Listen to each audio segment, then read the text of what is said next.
Good morning. Look at your neighbor and say, good morning. Who went to church last Sunday? Taas ang kamay. Good. What was the gospel of last Sunday? Ewan ko. No? Nakalimutan na. No?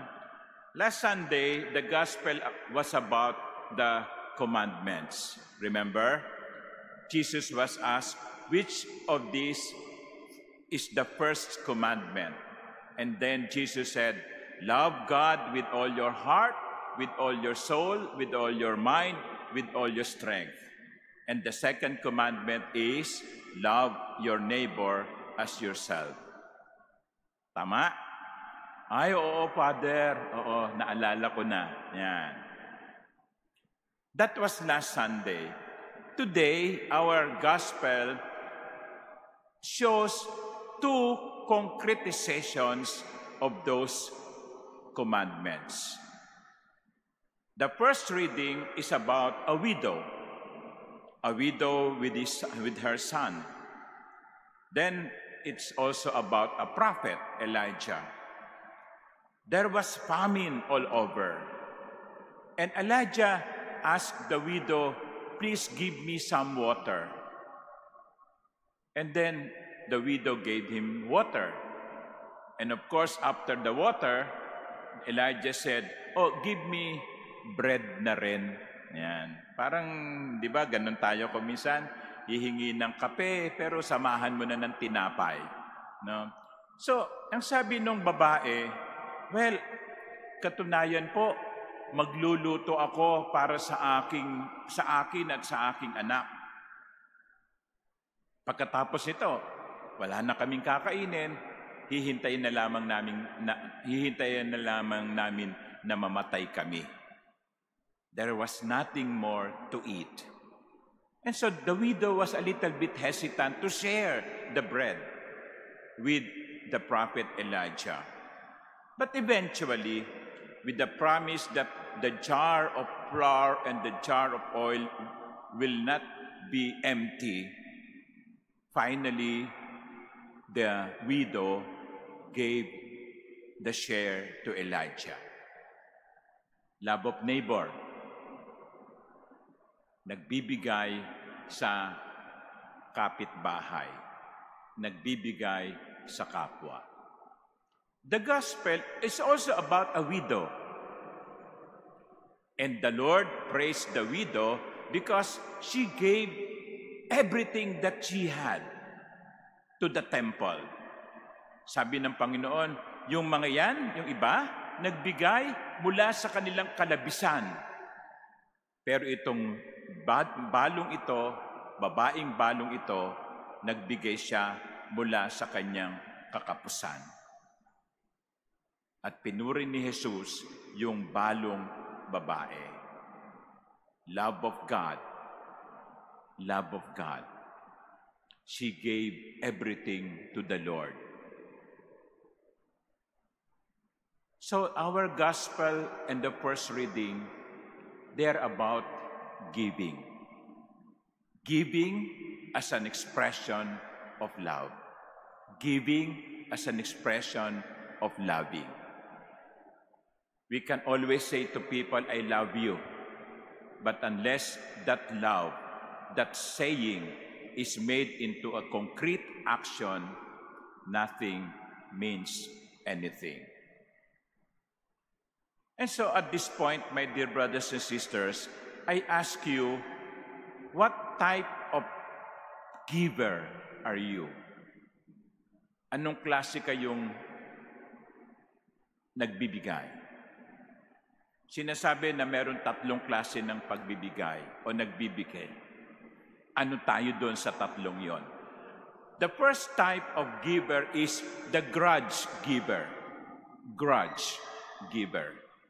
Nagbibigay dahil napilitan. At yan kung minsan nangyayari sa atin. Nabanggit ko nito minsan sa mga pulube. Magbibigay tayo kasi gusto na natin siyang umalis. O magbibigay kayo sa inyong kapitbahay sapagkat nangungulit sa inyo o nagbibigay kayo sa inyong anak dahil lagi nilang sinasabi, Ma, Pa, no, kailan mo ba tataasan yung aking allowance? So kakukulit, sabi no, binigyan mo na rin. But that is grudge giving. Ganun ba tayo magbigay? Napipilitan. Nagbigay, pero masama ang loob. Nagbigay sapagkat wala nang magawa. That is the first type of giver, grudge giver. The second type is duty giver. Binibigay o nagbibigay sapagkat obligasyon niyang magbigay. Yung magulang sa kanyang anak. Halimbawa, pag-aaralin mo ang anak kasi obligasyon mo yan. Pakakainin mo ang mga anak mo sapagkat obligasyon mo yan. Bibigyan mo ng makakain, ng damit, ng matitirhan, sapagkat obligasyon mo yan bilang isang magulang. Nagbibigay ka dahil obligasyon. And I will not be surprised if some of those who go to Mass on Sundays go to Mass because it is a Sunday obligation. Di ba? Ilan sa inyo ang nagsisimba dahil obligasyon? Pag hindi nagsimba, mortal sin. At pag namatay ng may mortal sin, hindi papasok sa langit. We do things because it is an obligation. We give because it is an obligation. Are we like that? And the third is thanksgiver. Nagbibigay dahil tumanggap. Nagbibigay bilang tanda ng pasasalamat. Hindi dahil obligasyon, hindi dahil napilitan, kundi dahil siya'y pinagpala ng Diyos, bilang tanda ng kanyang pasasalamat, siya'y magbabahagi. Minsan, natanong po ako, Father, hanggang kailan ba ako magbibigay? Ang sagot sa kanya, hanggat ikaw ay may tinatanggap. Hanggang kailan ka magbibigay? Hanggat ikaw ay may tinatanggap. At yun ang pangako ni Propeta Elijah doon sa babaeng balo. Sige, magbigay ka. Huwag kang mag-alala. Ang tapayan ng arina at ang tapayan ng langis ay hindi mauubusan ng laman. At ganun nga ang nangyari. Kaya nung lumipas ang tagutom, mayroon pang laman ang tapayan ng arina at langis. Hindi sila pinabayaan ng Diyos. Hindi naubusan ng laman ang tapayan. When do we stop giving? When we are no longer receiving. And the more that we receive, the more that we should be able to give in thanksgiving. Sa mga minamahal kong kapatid, anong klase tayong nagbibigay? Nagbibigay dahil napilitan? Nagbibigay dahil obligasyon?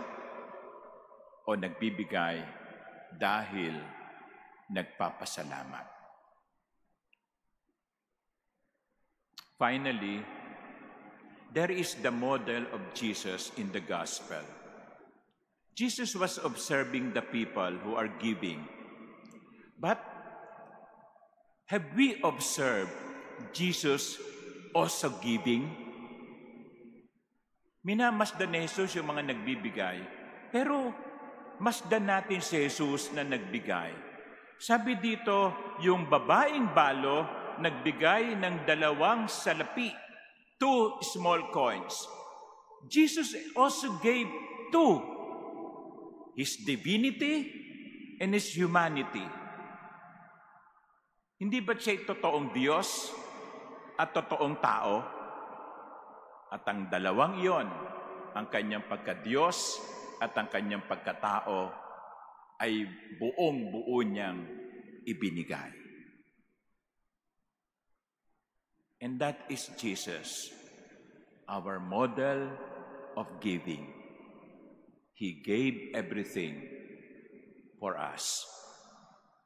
Kaya naman yung pagbibigay ni Jesus ay pinalitan, tinapatan ng pagbibigay ng Ama nung siya'y muling buhayin ng Ama. My dear brothers and sisters, sometimes we are afraid to give. Paano na? Baka walang matira sa akin. Today, in the gospel, the Lord is assuring us, give. Give with grateful hearts, and I will take care of you. Ang Diyos ang bahala. Amen.